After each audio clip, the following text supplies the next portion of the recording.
Hello friends, welcome to honey GS classes. 17 October current affairs with GS points. మొత్తం మనకి ఈరోజు 15 articles వార్తల్లో ఉన్నాయి. సో అన్నీ కూడా ఇంపార్టెంట్ ఆర్టికల్స్ ఇవి. సో ఫస్ట్ మనకి డే ఆఫ్ ఇంపార్టెన్స్ ఉన్నది. 17 అక్టోబర్ అనేది పేదరిక నిర్మూలన దినము అని చెప్పేసి జరుపుకుంటాము. సో థీమ్ ఏంటి అంటే decent work and social protection, putting dignity in practice for all అని చెప్పేసి థీమ్ తీసుకోవడం జరిగింది. పుట్టింగ్ డిగ్నిటీ ఇన్ ప్రాక్టీస్ అంటే మనకి ఆచరణలో గౌరవం ఇవ్వాలి అందరికీ అని చెప్పేసి, ప్రతి ఒక్కరూ డీసెంట్ వర్క్ సోషల్ ప్రొటెక్షన్ పొందాలని చెప్పేసి థీమ్ తీసుకోవడము జరిగింది. సో మనం ఈజీగా గుర్తుపెట్టుకోవాలి, థీమ్ పెద్దగా ఉన్నప్పుడు ప్రతి ఒక్కరికి గౌరవం ఇవ్వాలి, putting dignity in practice for all అని చెప్పేసి ఆచరణలో గౌరవం ఇవ్వాలని చెప్పేసి థీమ్ తీసుకున్నాము. సో నెక్స్ట్ మనకి ఆర్టికల్స్ పాలిటీ ఆర్టికల్స్ 2 ఉన్నాయి, 3 ఉన్నాయి. సో హిస్టరీ ఆర్టికల్స్ ఒక 2 ఉన్నాయి, డిఫెన్స్ ఒకటి ఉంది, తర్వాత పర్యావరణ అంశాలు ఒక 2 మనకు కనిపిస్తున్నాయి, ఇంటర్నేషనల్ అఫైర్స్ ఒకటి కనిపిస్తుంది, నియామకాలు 2 కనిపిస్తున్నాయి. So first polity article. So 26th week pregnancy, మనం ఇది లాస్ట్ ఒక 2-3 డేస్ మనం డిస్కస్ చేసినాం అంతకుముందు. సో 26th వీక్ ప్రెగ్నెన్సీ, ఇంతకుముందు మనకి ఏం జరిగింది అంటే, సో సుప్రీంకోర్టులో ద్విసభ్య ధర్మాసనము హిమా కోహ్లీ, నాగరత్న ఇద్దరు మహిళలే మనకి, వాళ్ళు 1:1 నిష్పత్తిలో తీర్పు చెప్పిండ్రు. ఒకరు ప్రెగ్నెన్సీ రద్దు చేయమని చెప్పేసి, ఒకరు వద్దు అని చెప్పేసి. సో మనకి ఒకరేమో ప్రెగ్నెన్సీ రద్దు చేయండి, మహిళకి స్వయం ప్రతిపత్తి హక్కు ఉంటుందని చెప్పేసి బాడీ పట్ల తీర్పు చెప్తే, మరొకరు పిండానికి జీవించే హక్కు అని చెప్పేసి తీర్పు చెప్పడం జరిగింది. ఈ నేపథ్యంలో ఈ కేసు సుప్రీంకోర్టు యొక్క త్రిసభ్య ధర్మాసనానికి పోయింది. ఈ 3 సభ్యులు ఎవరు అంటే మనకి ఇన్ఫ్యాక్ట్ వీళ్ళిద్దరితో పాటు సిజేఐ చంద్రచూడ్ ఉన్నాడు. సో మనకి ప్రజెంట్ తీర్పు ఏమొచ్చింది అంటే అబార్షన్ని సో వీళ్ళు రద్దు చేయడం జరిగింది. అబార్షన్ మేము ఒప్పుకోమని చెప్పేసి తీర్పు చెప్పడం జరిగింది. ఎందుకోసం సుప్రీంకోర్టు అబార్షన్ని తిరస్కరించింది, ఇది మనం డిస్కస్ చేయాలి. సో తీర్పు ఏంటి అంటే, ఈ 26th వీక్ ప్రెగ్నెన్సీ యొక్క అబార్షన్ ఏవైతే పిటిషన్ వేసిందో ఆ పిటిషన్ని మేము తిరస్కరిస్తున్నాము. అంటే ఏంటిది, అబార్షన్ని తిరస్కరిస్తున్నాము. ఎందుకు అంటే, సో కారణాలు చెప్పింది. ఒకటి, 26th వీక్ ప్రెగ్నెన్సీ. సో భారతదేశంలో మనకి మెడికల్ టెర్మినేషన్ ప్రెగ్నెన్సీ యాక్ట్ అని చెప్పేసి ఉన్నది. మెడికల్ టెర్మినేషన్ ప్రెగ్నెన్సీ యాక్ట్ 1971లో తీసుకొచ్చిన మనం శాంతిలాల్ షా కమిటీ సిఫార్సు మేరకు అని చెప్పేసి, దీని ప్రకారము 12th వీక్ వరకు ఒక డాక్టర్ అనుమతి ఉంటుంది అబార్షన్ కోసము, 12th నుంచి 20th వీక్ వరకు 2 డాక్టర్స్ అని చెప్పేసి ఉన్నది. దీన్ని 2021లో సవరణ చేసిండ్రు. 28th వీక్ వరకు అయితే 1 డాక్టర్ అవసరము, 20 నుంచి 24 వరకు అయితే 2 డాక్టర్స్ అవసరము. 7 కారణాలు ఉంటాయని చెప్పేసి మనం డిస్కస్ చేసినాం. తర్వాత 24 వీక్స్కి మించినట్లయితే ఒక స్టేట్ మెడికల్ బోర్డుని ఏర్పాటు చేయాలి. మెడికల్ బోర్డు దాన్ని రివ్యూ చేసి సలహా ఇస్తుంది. సలహా ప్రకారము రద్దు చేయవచ్చు. అయితే మనకు ఓన్లీ సింగిల్ గ్రౌండ్ ఏంటి అంటే, పిండము అనేది అబ్నార్మాలిటీ కలిగి ఉన్నట్లయితే, లేదా పిండము ఫలితంగా ఆ మహిళకి జీవించే హక్కు కోల్పోయినట్లయితే ఇట ఆ 2 కారణాల ఫలితంగా మనం దీన్ని రద్దు చేయవచ్చు. ఇక్కడ చూస్తే 26th వీక్ ప్రెగ్నెన్సీ కాబట్టి 24 వీక్ని దాటిపోయింది కాబట్టి మేము అబార్షన్ని సమ్మతించము అని చెప్పేసి చెప్పింది. ఇంకేమన్నది, పిండము అనేది సో ఆరోగ్యంగా ఉన్నది. సో మాకు మెడికల్ బోర్డు సలహా ఇచ్చింది, పిండం అయితే ఆరోగ్యంగా ఉన్నది కాబట్టి రద్దు చేయొద్దని చెప్పేసి. ఇంకోటి, ఈ పిండము మూలంగా మనకి తల్లికి ఆరోగ్యానికి ఎటువంటి ఇబ్బంది లేదు. ఈ 3 కారణాల ఫలితంగా మేము అబార్షన్ని తిరస్కరిస్తున్నామని చెప్పేసి, సమ్మతించము అని చెప్పేసి, పిండం యొక్క గుండె మేము ఆపేయమని చెప్పేసి ఆ తీర్పు చెప్పడం జరిగింది. సో మన ఎగ్జామ్ దృష్ట్యా ఏమవసరం అంటే, జస్ట్ ఈ చట్టము ఎలా వచ్చింది, ఏ కమిటీ సిఫార్సు అని చెప్పేసి, ప్రజెంట్ ఉన్న నిబంధనలు ఏంటని చెప్పేసి మనం గుర్తుపెట్టుకోవాలి.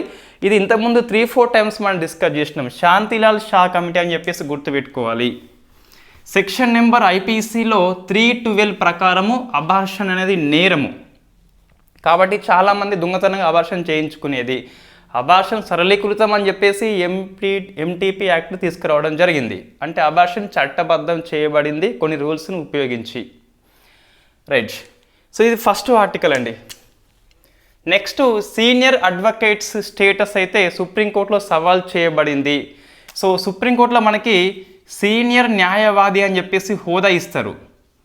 సో ఈ హోదా అనేది రాజ్యాంగబద్ధమా కాదా అని చెప్పేసి ఈ హోదా పట్ల ఒక పబ్లిక్ ఇంట్రెస్ట్ లిటిగేషన్ దాఖలు అయితే సుప్రీంకోర్టు స్పష్టంగా చెప్పింది సీనియర్ న్యాయవాది హోదా అనేది రాజ్యాంగబద్ధమే. దేని ప్రకారము? సో మనం చట్టం పేరు గుర్తుపెట్టుకోవాలి. ఇది మనకి ఈ ఆర్టికల్ వార్తల్లో ఉన్నది. మనం పేపర్లో చూసినట్లయితే ఈనాడు పేపర్లో హెడ్డింగ్ ఏంటి? సీనియర్ న్యాయవాది హోదా రాజ్యాంగబద్ధమే సుప్రీంకోర్టు అని చెప్పేసి హెడ్డింగ్ అనిపిస్తుంది. మనం ఏం డిస్కస్ చేయాలి అంటే ఏ చట్టం ప్రకారం రాజ్యాంగబద్ధము అంటే సో సీనియర్ అడ్వకేట్స్ 1961 చట్టం ప్రకారము ఇది రాజ్యాంగబద్ధమే. అయితే ఒక న్యాయవాదికి సీనియర్ అడ్వకేట్స్ అనే స్టేటస్ ఎలా ఇస్తాము? మనం ఇటీవల దీన్ని డిస్కస్ చేసినాము, కొన్ని మార్పులు చేయబడ్డాయని చెప్పేసి. Very famous case Indira Jaisingh. In fact ఈమె భారతదేశంలో తొలి మహిళా సీనియర్ న్యాయవాదిగా గుర్తింపు పొందిన వ్యక్తి. So versus union of India 2017 కేసులో ఈ సీనియర్ అడ్వకేట్స్ స్టేటస్ని ప్రశ్నించింది, మీరు ఎలా ఇస్తున్నారో చెప్పు అని చెప్పేసి. ఆ తీర్పు అనంతరం సుప్రీంకోర్టు కొన్ని గైడ్లైన్స్ ఇష్యూ చేసింది. దాని ప్రకారం మనం చూసినట్లయితే ఇటీవల కొత్త రూల్స్ వచ్చినాయి. ఏంటి రూల్స్ అంటే ఒక న్యాయవాది సీనియర్ అడ్వకేట్ స్టేటస్ మనం ఇవ్వాలి అంటే మినిమము 45 ఇయర్స్ కంటే ఎక్కువ ఉండాలి. సో 45 ఏళ్ళ కంటే ఎక్కువ ఉండాలి, ప్లస్ 10 ఏళ్ళ నుంచి ప్రాక్టీస్ చేస్తూ ఉండాలి. సో 10 ఇయర్స్ ప్రాక్టీస్ చేస్తూ ఉండాలి. సో ఇంకోటి, ఇతని యొక్క పేరుని సీనియర్ అడ్వకేట్గా chief justice of India and other judge ఎవరన్నా ఒకరు మొత్తం మీద ఒక న్యాయమూర్తి రికమెండేషన్ చేయాలి. తర్వాత మనకి కొన్ని బుక్స్ వీళ్ళు ప్రింట్ చేస్తారు కదా, న్యాయవాదులు కొన్ని పుస్తకాలు రాస్తారు. సో దానికి వీళ్ళు 5 మార్కులు ఇస్తున్నారు. 5 మార్కులు. ఇంతకుముందు మనకి 15 మార్కులు ఉంటే దీన్ని 5 మార్కులకి మార్చిళ్ళు. తర్వాత వీళ్ళు ఎవరైతే కేసులు వాదిస్తారో వాటి తీర్పులకి సో మనకి 50 మార్కులు ఇస్తున్నారు. ఇంతకుముందు ఇది 40 మార్కులు ఉండే, మొత్తం మీద 55 మార్క్స్ ఉండే. 15 + 40 కాస్త 5 + 50కి మారింది. ఈ క్రైటీరియా మనం గుర్తుపెట్టుకోవాలన్నా 100% అవసరము. ఇది మనకి వార్తల్లో ఉంది కాబట్టి భారతదేశంలో సీనియర్ న్యాయవాది యొక్క హోదా రాజ్యాంగబద్ధమని చెప్పి సుప్రీంకోర్టు స్పష్టంగా తీర్పు చెప్పిన నేపథ్యంలో ఇవి మనం గుర్తుపెట్టుకోవాలి. కేసు ఏంటి? Indira Jaising versus union of India 2017 case అని చెప్పేసి గుర్తుపెట్టుకోవాలి. So next article Siddharth Mridul. చిన్న మనకు ఫ్యాక్ట్ పెట్టేది. సో మూడో అంశం ఏంటి అంటే సిద్ధార్థ్ మృదల్. సో ఇతను వార్తల్లో ఉన్న న్యాయమూర్తి. మణిపూర్ హైకోర్టుకి చీఫ్ జస్టిస్గా రాష్ట్రపతి గారు కొలీజియం సిఫార్సు మేరకి 217 ఆర్టికల్ ప్రకారము నియామకం చేయడం జరిగింది. సో ఇది మనకు ఇతర హైకోర్టుల చీఫ్ జస్టిస్ అవసరం అంటే కొన్నిసార్లు మహిళా న్యాయమూర్తులు అవసరం ఉంటుంది, కొన్నిసార్లు మణిపూర్ మనకి రాష్ట్రం నిత్యం వార్తల్లో ఉంటుంది కాబట్టి మణిపూర్ హైకోర్టు మనకి వార్తల్లో ఉంటుంది కాబట్టి ఇది కంపల్సరీ మనం గుర్తుపెట్టుకోవాలి. సిద్ధార్థ్ మృదల్ అని చెప్పేసి మణిపూర్ హైకోర్టు సీజేగా రాష్ట్రపతి గారు నియామకం చేయడం జరిగింది. ఓన్లీ ఫ్యాక్ట్ బిట్ అండి అది. నెక్స్ట్ మనకి ఆర్ట్ అండ్ కల్చర్ కిందికి వస్తుంది. సో శారదా టెంపుల్ మనకి వార్తల్లో వచ్చింది. ఇది మీరు మార్చ్ మ్యాగజైన్లో చూసినట్లయితే మనకు కొద్దిగా కనిపిస్తుంది. ఇప్పుడెందుకు వార్తల్లో వచ్చింది అంటే శారదా టెంపుల్ మనకి సరస్వతి మాత మనకు కనిపిస్తుంది అక్కడ. 1947 అనంతరము అంటే ఆల్మోస్ట్ మనకి 76 ఇయర్స్ మనకి అవుతుంది. తొలిసారిగా నవరాత్రి ఉత్సవాలు స్టార్ట్ అయినాయట. సో మనకి 1947 అనంతరము వెరీ ఫస్ట్ టైం కాబట్టి ఇది గుర్తుపెట్టుకోవాలి. సో మనం దీన్ని ఇంతకుముందు డిస్కస్ చేసినాం. ఎక్కడ అంటే మార్చి 2023 23 మార్చు. సో 2023 సంవత్సరంలోనే మార్చి మాసంలో దీన్ని శారదా టెంపుల్ని పునరుద్ధరణ చేసింది, తిరిగి ప్రారంభించింది ఎవరు అంటే మన హోంశాఖ మంత్రి అమిత్ షా. సో వర్చువల్ మోడ్లో. ఎందుకు అంటే ఇది ఇన్ఫ్యాక్ట్ మనకి పీఓకే ప్రాంతంలో ఉంటుంది, పాక్ ఆక్రమిత కాశ్మీర్ ప్రాంతంలో ఉంటుంది కాబట్టి మన హోంశాఖ మినిస్ట్రీ అమిత్ షా గారు 23 మార్చు 2023న వర్చువల్ మోడ్లో దీన్ని తిరిగి లాంచ్ చేయడం జరిగింది శారదా టెంపుల్ని. ఇవి 47 అనంతరము తిరిగి మళ్ళీ నవరాత్రి ఉత్సవాలు స్టార్ట్ అయ్యాయని చెప్పేసి మన home ministry and PM Modi ఇద్దరు కూడా మనకి ట్విట్టర్లో పేర్కొన్నారు. సో ఇది వెరీ ఇంపార్టెంట్ ఇష్యూ. ఒకసారి మనం కొద్దిగా బ్రీఫ్ చూసినట్లయితే ఈ టెంపుల్ మనకి పాక్ ఆక్రమిత కాశ్మీర్లో ఉన్నది. ఇన్ఫ్యాక్ట్ ఇది కిషన్ గంగా నది ఒడ్డున ఉంటుంది, కిషన్ గంగా నది. సో దీన్ని మనము ఇంకో పేరు ఏం పిలుస్తాం, దీనికి నీలం నది అని చెప్పేసి కూడా పిలుస్తాం. తర్వాత ఇది ఈ 18 శక్తి పీఠాలలో వన్ ఆఫ్ ది శక్తి పీఠము ఈ శారదా పీఠం అని చెప్పేసి పిలుస్తాం.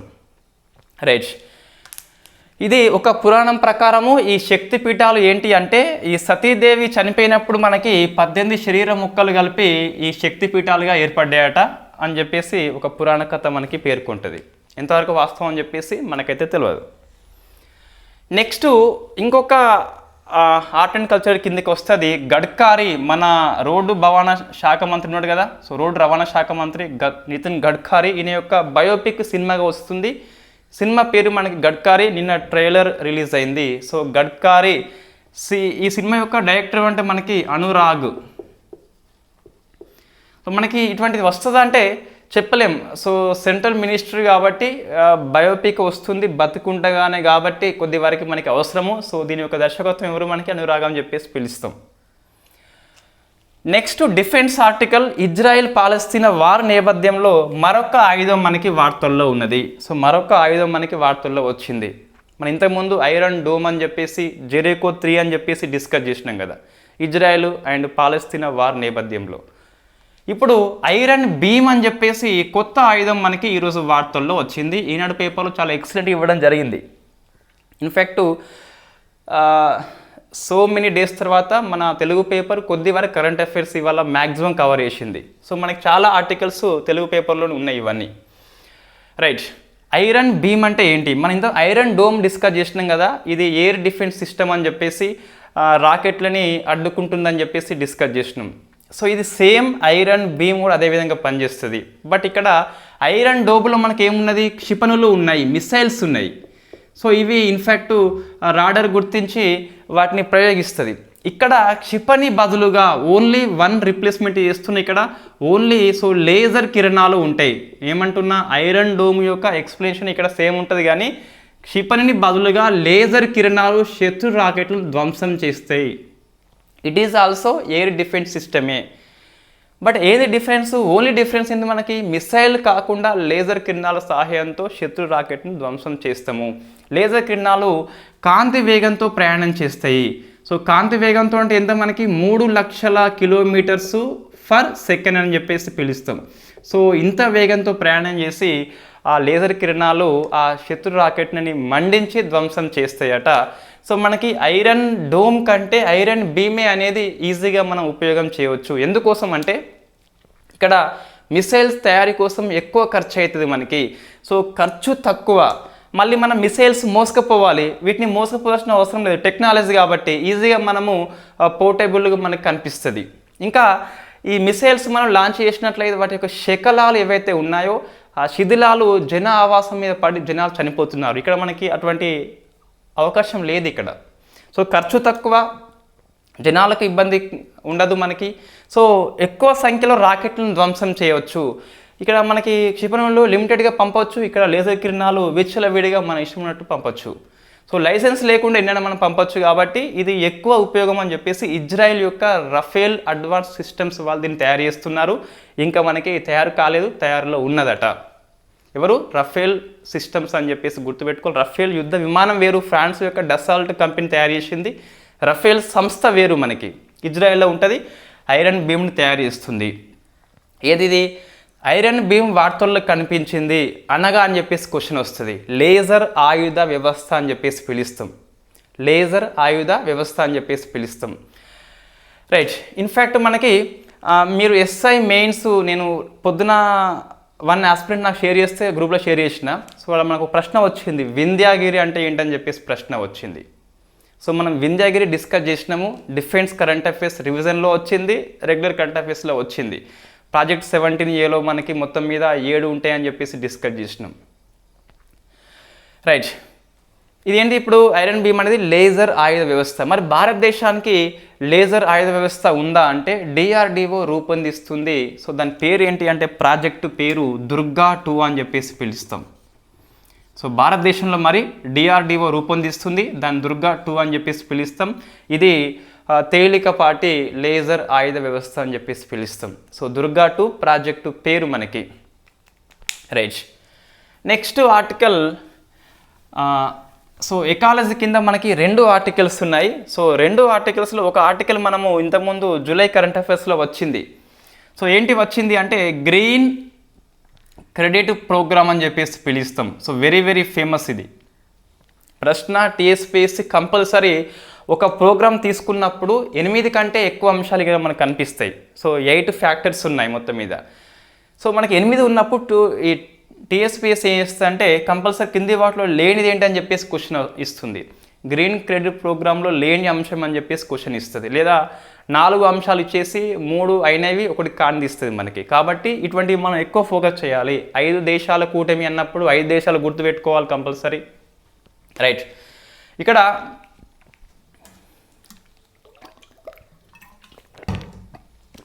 దీన్ని ministry of environment climate change వాళ్ళు రూపొందించినారు. దీని యొక్క పర్యవేక్షణ అమలు ఎవరు చేస్తారు అంటే మనకి Indian council forest research education వాళ్ళు చేస్తారు. So Indian council forestry research education వాళ్ళు దీన్ని పర్యవేక్షణ చేస్తారు, అమలు చేస్తారు. సో గ్రీన్ క్రెడిట్ ప్రోగ్రామ్ అంటే పర్యావరణ అనుకూల చర్యలు తీసుకునేలా సంస్థల్ని లేదా వ్యక్తుల్ని ప్రోత్సహిస్తాం మనం. మొత్తం మీద 8 రంగాల్లో గ్రీన్ క్రెడిట్స్ అయితే ఇస్తారు. సో 8 రంగాల పేర్లు మనం యాజ్ ఇట్ ఈజ్గా గుర్తుపెట్టుకోవాలి. ఫస్ట్ వాటర్ కన్జర్వేషన్ అంటే నీటి సంరక్షణ కోసము చర్యలు తీసుకున్నట్లయితే వాళ్ళకి గ్రీన్ క్రెడిట్స్ ఇస్తారు. అంటే కొత్త నీటి వనరును సృష్టించవచ్చు లేదా ఉన్నదాన్ని పునరుద్ధరణ చేయవచ్చు, ఎట్లయినా చేయవచ్చు. సెకండ్ది ట్రీ ప్లాంటేషన్. సో కొత్త మొక్కలు నాటచ్చు లేదా ఇన్ఫ్యాక్ట్ ఏదైనా అడవి నాశనమయ్యే స్థితిలో ఉన్నట్లు దాన్ని కాపాడవచ్చు. Next wastage management. So waste management, so తడి చెత్త కావచ్చు లేదా పొడి చెత్త కావచ్చు. తర్వాత ఎకో పార్క్స్ లేదా ఇన్ఫ్యాక్ట్ ఎకో సిస్టమ్ అని చెప్పేసి పర్యావరణ అనుకూల ఉత్పత్తులు ఎకో ప్రొడక్ట్స్ కొన్ని తయారు చేయవచ్చు. తర్వాత నెక్స్ట్ ఇంకా air pollution control. So air పొల్యూషన్ని కంట్రోల్ చేయవచ్చు, అంటే వాయు కాలుష్యాన్ని నియంత్రణ చేయవచ్చు. నెక్స్ట్ మ్యాంగ్రోవ్ కన్జర్వేషన్ అంటే మడ అడవులు రక్షణ చేయవచ్చు. Next sustainable agricultural. So sustainable agriculture అంటే సుస్థిరమైన వ్యవసాయం, అంటే మనకి సేంద్రియ పదార్థాలు ఉపయోగించి రసాయనాలు లేకుండా పర్యావరణ అనుకూల వ్యవసాయం చేపట్టవచ్చు. Last finally same sustainable building and infrastructure అంటే బిల్డింగ్ యొక్క రూపకల్పన మనకి గ్రీన్ కౌన్సిల్ బిల్డింగ్ యొక్క గైడ్లైన్స్కి లోబడి ఉండాలి. సో మౌలిక సదుపాయాలు కూడా గ్రీన్ కౌన్సిల్ బిల్డింగ్కి అనుకూలంగా ఉండాలని చెప్పేసి మొత్తం మీద ఎకో సిస్టమ్కి అనుగుణంగా ఉండాలి అని చెప్పేసి 8 రంగాల్లో మనం తీసుకున్నాము. 8 మనము ఎలా ఉన్నాయో అలా గుర్తుపెట్టుకోవాలి. రైట్, ఇది ఇక్కడ మన లాభం ఏంటి అంటే మొత్తం మీద ఇది నెట్ జీరో కార్బన్కి భారతదేశం యొక్క లక్ష్యం ఉంది కదా. సో దానికి చేరుకునేలా ఇది పనిచేస్తుంది. ఒకటి దెర్ ఈజ్ సమ్ ఇష్యూ మనకు కనిపిస్తున్నాయి. ఒకటి Indian council forest research education యొక్క పర్యవేక్షణ లోపం ఉంటే ఉండొచ్చు. ఫర్ ఎగ్జాంపుల్ మనకి ట్రీ ప్లాంటేషన్ చేయకుండా చేసినట్టుగా వాళ్ళు రిపోర్ట్ ఇవ్వచ్చు. ఇంకోటి ఇష్యూ కనిపిస్తుంది, that is called green washing అని చెప్పేసి పిలుస్తాం. సో గ్రీన్ వాషింగ్ అంటే మనం ఇంతకుముందు డిస్కస్ చేసినాం ఆల్రెడీ. గ్రీన్ వాషింగ్ అంటే ఏంటిది? ఒక ఉత్పత్తి పర్యావరణం అనుకూలం లేకపోయినా పర్యావరణం అనుకూలం అని చెప్పేసి చెప్పుకోవడమే, మోసం చేయడమే గ్రీన్ వాషింగ్ అని చెప్పేసి. గ్రీన్ వాషింగ్ నియంత్రణ కోసము భారతదేశం చట్టం లేదు, బట్ యూరోపియన్ యూనియన్ ఇటీవల మనకి చట్టం చేసింది. అది ఫస్ట్ దేశం అని చెప్పేసి మనం ఇంతకుముందు కరెంట్ అఫైర్స్లో డిస్కస్ చేసినాం. రైట్, ఇంకొక స్కీమ్ మనకి వార్తల్లో ఉన్నది. సో ఎకో మార్క్ అని చెప్పేసి ఉన్నది. ఒక పథకం పేరు ఎకో మార్క్ స్కీమ్. ఇదేంటంటే భారతదేశం యొక్క లైఫ్ ప్రోగ్రామ్ ఉందిగా, లైఫ్ స్టైల్ ఫర్ ఎన్విరాన్మెంట్ అని చెప్పేసి. అంటే ప్రో పీపుల్ ప్లానెట్, అంటే మనము ఈ ప్లానెట్కి అనుగుణంగా ఉండాలని చెప్పేసి, లైఫ్ స్టైల్ పర్యావరణానికి అనుగుణంగా ఉండాలని చెప్పేసి మనం స్కీమ్ తీసుకొచ్చినాం. ఆ లైఫ్ స్కీమ్లో పార్ట్గా ఎకో మార్క్ స్కీమ్ని మనకి లాంచ్ చేయడం జరిగింది. ఎకో మార్క్ అంటే మనకి in fact eco symbol, eco logo ఇస్తారు. ఒక ఉత్పత్తి బయటకు వచ్చినప్పుడు అది పర్యావరణ అనుకూలంగా ఉన్నట్లు దానికి ఎకో మార్క్ అని చెప్పేసి లోగో ఇస్తారు. అంటే దీనికి మరి ఈ స్కీమ్ని ఎవరు పర్యవేక్షణ చేస్తారు అంటే బ్యూరో ఆఫ్ ఇండియన్ స్టాండర్డ్స్ వాళ్ళు దీన్ని పర్యవేక్షణ చేస్తారు అండ్ అమలు చేస్తారు. BIS వాళ్ళు చేస్తారు. ఇది వేరు. ఎకో మార్క్ స్కీమ్ వచ్చేసి BIS, గ్రీన్ క్రెడిట్ ప్రోగ్రామ్ వచ్చేసి ICFRE అని చెప్పేసి ఉన్నది. ఇవి రెండు మనకి వెరీ ఇంపార్టెంట్ పర్యావరణ అంశాలు. So next science and technology others లోపల నెక్స్ కార్ 19 అని చెప్పేసి మనకి వార్తల్లో ఉన్నది. ఏంటిది? సో వార్తల్లో ఉన్న ఔషధం పేరు సో నెక్స్ కార్ 19. సో మన క్యాన్సర్ చికిత్సలో ఉపయోగించే ఒకానొక విధానం పేరు CAR-T సెల్ థెరపీ అని చెప్పేసి పిలుస్తాం. సో CAR-T సెల్ థెరపీ అంటే మన క్యాన్సర్ వస్తుంది కదా, సో T సెల్స్ అనేవి వెరీ ఫేమస్. ఇవి ఈ బయట కణాల మీద మనకు దాడి చేస్తాయి. ఈ T సెల్స్ని మనకు రోగి నుంచి సేకరణ చేసి జెనెటిక్ మోడిఫికేషన్ చేస్తారు. ఫస్ట్ ఫేజ్లో రోగి క్యాన్సర్ వచ్చింది, ఈయన T సెల్స్ని సేకరణ చేస్తారు. సేకరణ చేసి వీటిని జెనెటిక్ మోడిఫై చేస్తారు. దాన్ని CAR-T సెల్ అని చెప్పేసి పిలుస్తాం. సో CAR-T సెల్ మీన్స్ మనకి జెనెటిక్ మోడిఫై చేసిన జన్యు సవరణ చేసిన T సెల్స్ అని చెప్పేసి పిలుస్తాం. T సెల్స్ని ప్రవేశపెడితే మళ్ళీ క్యాన్సర్ కణాలని ఐడెంటిఫై చేసి వాటిని కిల్ చేస్తాయి. క్యాన్సర్ చికిత్సలో ఇది ఒక పార్ట్. ఇది CAR-T సెల్ థెరపీ అని చెప్పేసి పిలుస్తాం. మన T సెల్స్ని మనకే ఎక్కిస్తారు, జెనెటిక్ మోడిఫై చేస్తారు. T సెల్ కాస్త జెనెటిక్ మోడిఫై చేసిన తర్వాత CAR-T సెల్గా పిలుస్తాం. అది క్యాన్సర్ కణాలని ఐడెంటిఫై చేస్తుంది అండ్ అటాక్ చేస్తుంది. సో భారతదేశంలో ఈ CAR-T సెల్ థెరపీకి గాను మొట్టమొదటి ఔషధం మనకి నెక్స్ కార్ 19 అని చెప్పేసి వచ్చింది. ఇది IIT బాంబే యొక్క ఇంక్యుబేటర్ మనకి ఇమ్యూనోక్యాట్ అని చెప్పేసి పిలుస్తాం. సో ఇమ్యూనోక్యాట్ వచ్చేసి దీన్ని డెవలప్మెంట్ చేసింది నెక్స్ కార్ 19ని. ఇమ్యూనోక్యాట్ ఏంటి? మనకి IIT బాంబే యొక్క ఇంక్యుబేటర్, అంటే దీనికి సహాయం చేస్తుంది IIT బాంబే యొక్క ఇంక్యుబేటర్. సో IIT బాంబే సహాయంతో ఇమ్యూనోక్యాట్ అనే సంస్థ నెక్స్ కార్ 19ని రూపొందించింది CAR-T సెల్ థెరపీకి గాను. సో భారతదేశంలో మనకి డ్రగ్స్ని ఎవరు ఆమోదిస్తారంటే drug control general of India అని చెప్పేసి. మన ప్రజెంట్ ఎవరు? సోమని వెళ్ళిపోయిండు, రఘువంశీ అని చెప్పేసి వచ్చిండు. సో ప్రజెంట్ భారతదేశంలో drug control general of India ఎవరు అంటే ఇన్ఫ్యాక్ట్ రఘువంశీ అని చెప్పేసి పిలుస్తాం. సోమని మనకి వెళ్ళిపోయిండు. సో మన కరోనా టైంలో DCGI వెరీ ఫేమస్. కరోనా వ్యాక్సిన్కి ఆమోదం అని చెప్పేసి నెంబర్ ఆఫ్ టైమ్స్ మనం డిస్కస్ చేసినాం. రైట్, ఇది కొన్ని పదాలు మనకి హార్డ్ ఉన్నప్పటికీ అవసరము. ఇమ్యూనోక్యాట్ ఒక సంస్థ, అది IIT బాంబే యొక్క ఇంక్యుబేటర్. ఇది దేన్ని తయారు చేసింది? నెక్స్ కార్ 19 అని చెప్పేసి. ఇదేంటంటే CAR-T సెల్ థెరపీలో ఉపయోగించే ఔషధం. మనకి ఇన్ఫ్యాక్ట్ ఇది దేనికోసం పనిచేస్తుంది అంటే సో బ్లడ్ క్యాన్సర్ అయిన ల్యూకేమియా కోసం పనిచేస్తుంది. భారతదేశంలో CAR-T సెల్ థెరపీని మొట్టమొదటిసారిగా ఏ సంస్థ రూపొందించింది అంటే ఇమ్యూనోక్యాట్ అని చెప్పేసి. దాని ఔషధం పేరు నెక్స్ కార్ 19 అని చెప్పేసి పిలుస్తాం. వెరీ ఫేమస్ క్వశ్చన్ ఇది. Right, so next government policy ఒక రెండు మనకి వార్తల్లో ఉన్నాయండి. ఫస్ట్ది ఈ పైలట్ వాళ్ళకి లైసెన్స్ ఇస్తాంగా మనం. లైసెన్స్ యొక్క డ్యూరేషన్ మనకి ఇంతకుముందు 5 years ఉండే. So Indian air craft rules 1937 ప్రకారం మనకి 5 years ఉండేనట. ఇప్పుడు దీన్ని 10 years చేసిందట. రవాణా విమానం కావచ్చు లేదా వాణిజ్య విమానం కావచ్చు. 5 years కాస్త 10 years అయిపోయింది. ఈ విమానాల రాకపోకలకి ఇబ్బంది కలిగించే లైట్స్ ఇంతకుముందు 5 km దూరంలో ఉండేది, ఇప్పుడు 5 nautical miles దూరంలో ఉండాలని చెప్పేసి రూల్స్ సవరణ చేయడం జరిగింది. అంతగానో ఇంపార్టెన్స్ కాంది, బట్ మన TSPSC నమ్మలేం మనము. సో కాబట్టి ప్రతిదీ మనం గుర్తుపెట్టుకోవాలి.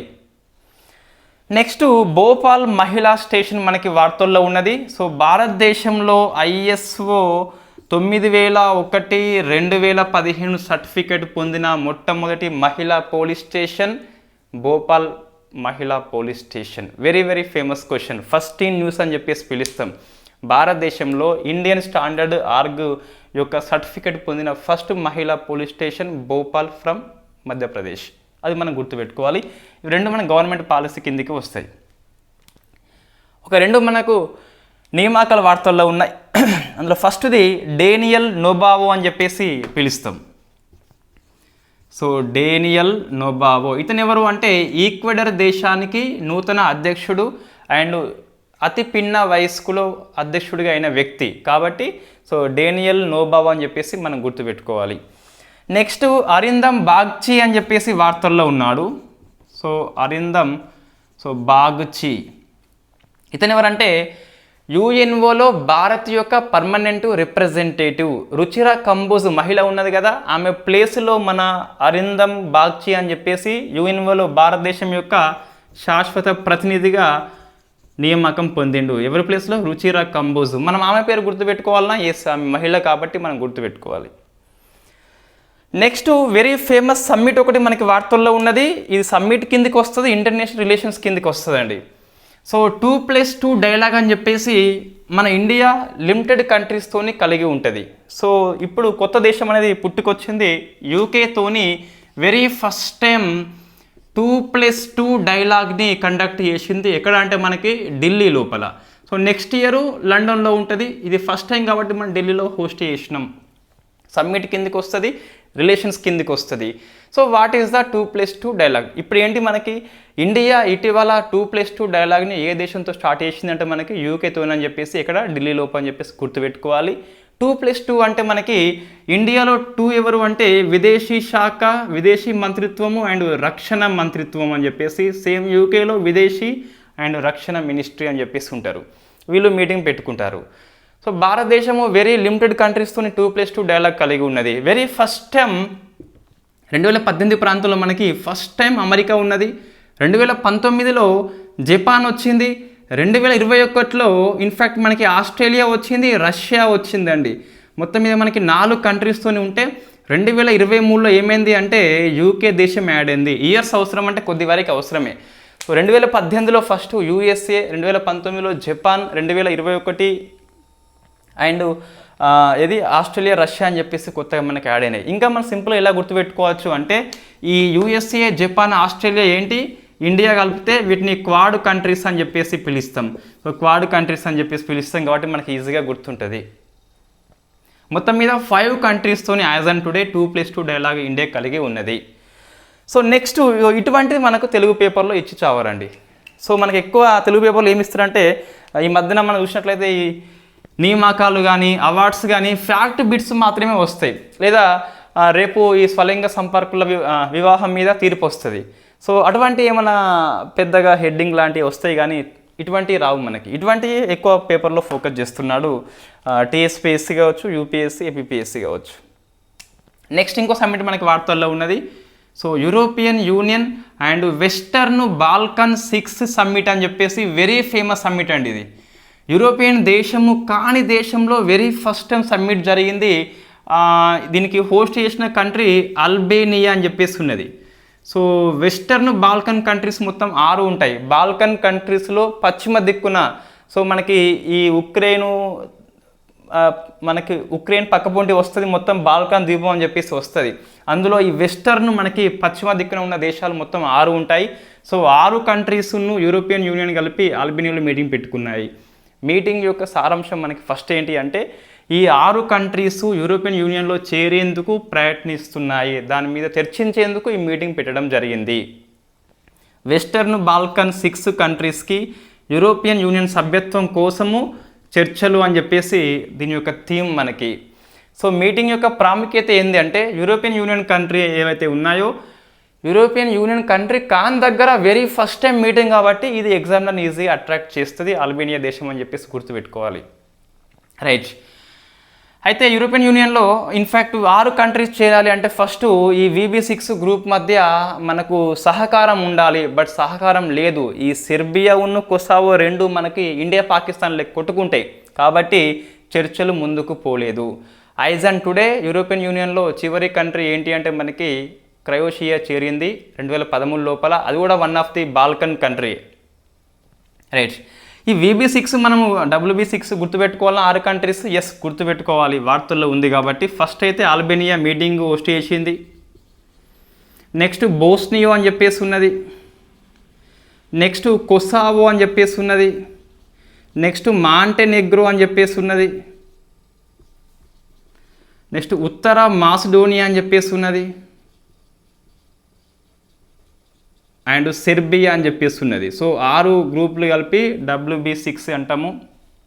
ఇన్ఫ్యాక్ట్ ఈ 6 గ్రూపుల మధ్య సారూప్యత ఉన్నట్లయితే ఇవి దీనిలో మెంబర్షిప్ తీసుకోవచ్చు. బట్ ఈ కొసావోకు ఈ సెర్బియాకు పడదని చెప్పేసి చర్చలు కంప్లీట్గా ఫెయిల్ అయిపోయినాయి. సో మనకి యూరోపియన్ యూనియన్లో లాస్ట్ కంట్రీ ఏంటి? Croatia, one of the Balkan, not western Balkan but one of the Balkan country అని చెప్పేసి పిలుస్తాం. ఇంకా మనకి బాల్కన్ కంట్రీ అంటే టర్కీ వస్తుంది, ఇంకా మనకు గ్రీస్ వస్తుంది, అవన్నీ మనకు కనిపిస్తాయి. సో ఇది కరెంట్ అఫైర్స్ 17 అక్టోబర్ అండి. So science and technology others నేను రేపు చేస్తా క్లాసు. సో నేను ఇంతకుముందే ఇంతకుముందు పొద్దున మనకు చిన్న డిఫరెంట్ వర్క్ ఉండే, రైట్. ఇది మొత్తం 15 అంశాలు ఉన్నాయండి. So first day of importance మనకి పేదరిక నిర్మూలన దినము అని చెప్పేసి పిలుస్తాం. సో డిగ్నిటీని మన ప్రాక్టీస్ లోపల ఉండాలని చెప్పేసి, అందరికీ గౌరవించాలని చెప్పేసి మనం థీమ్ తీసుకోవడం జరిగింది, డీసెంట్ వర్క్ ఉండాలని చెప్పేసి. Next polity article 26th week pregnant supreme court అబార్షన్ని సమ్మతించలేదు. వై? బికాస్ 24th వీక్ దాటిపోయింది, మెడికల్ బోర్డు సలహా ఇచ్చింది, పిండం మంచిగా ఉంది, తల్లి మంచిగా ఉంది కాబట్టి సో అబార్షన్ని నిరాకరించింది అని చెప్పేసి గుర్తుపెట్టుకోవాలి. శాంతిలాల్ షా కమిటీ గుర్తుపెట్టుకోవాలి.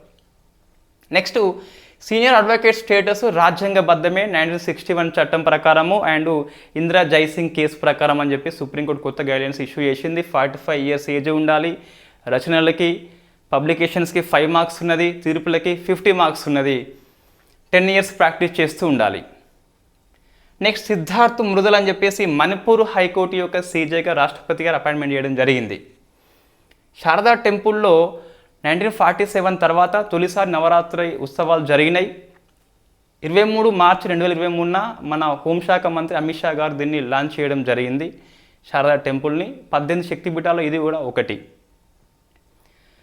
నెక్స్ట్ గడ్కారీ సినిమా దర్శకుడు అనురాగ్ అని చెప్పేసి మనకి వార్తల్లో ఉన్నది. ఐరన్ బీమ్ అని చెప్పేసి వెరీ ఫేమస్, ఇజ్రాయెల్ యొక్క రక్షణ వ్యవస్థ లేజర్ కిరణాలను ఉపయోగించి శత్రు రాకెట్ను ధ్వంసం చేస్తామని చెప్పేసి దీన్ని రఫేల్ సంస్థ రూపొందిస్తుంది. భారతదేశంలో DRDO అని చెప్పేసి దుర్గా 2 ప్రాజెక్ట్ను చేపట్టింది లేజర్ ఆయుధ వ్యవస్థ కోసము.